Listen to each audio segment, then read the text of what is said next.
வணக்கம் நண்பர்களே, இன்றைய வீடியோவில் நாம் பார்க்கப் போவது மசாலாக்களின் அரசன் என்று அழைக்கப்படும் கருப்பு மிளகு, அதன் சாகுபடி மற்றும் அறுவடை பற்றித்தான்.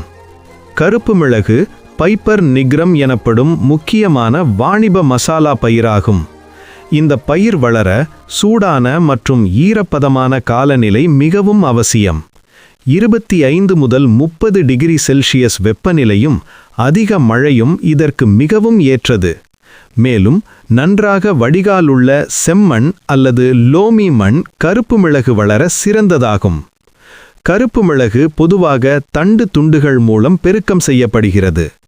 ஜூன் முதல் ஜூலை மாதங்களில் பருவமழை தொடங்கும் போது தேங்காய் அல்லது பாக்கு போன்ற ஆதார மரங்களின் அருகில் இந்த செடிகள் நடப்படுகின்றன.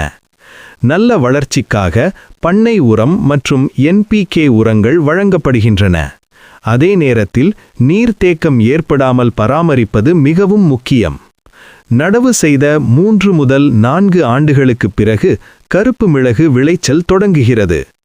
டிசம்பர் முதல் மார்ச் வரை மிளகு காய்கள் பச்சையிலிருந்து மஞ்சள் அல்லது சிவப்பு நிறமாக மாறும்போது அவை கைமுறையில் அறுவடை செய்யப்படுகின்றன.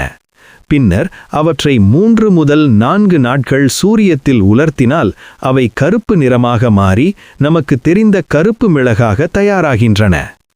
ஒரு ஹெக்டேருக்கு சராசரியாக 500 முதல் 1000 கிலோ வரை கருப்பு மிளகு விளைச்சல் கிடைக்கிறது. இந்த வீடியோ உங்களுக்கு பயனுள்ளதாக இருந்தால் லைக், ஷேர் மற்றும் சப்ஸ்கிரைப் செய்ய மறக்காதீர்கள். நன்றி நண்பர்களே.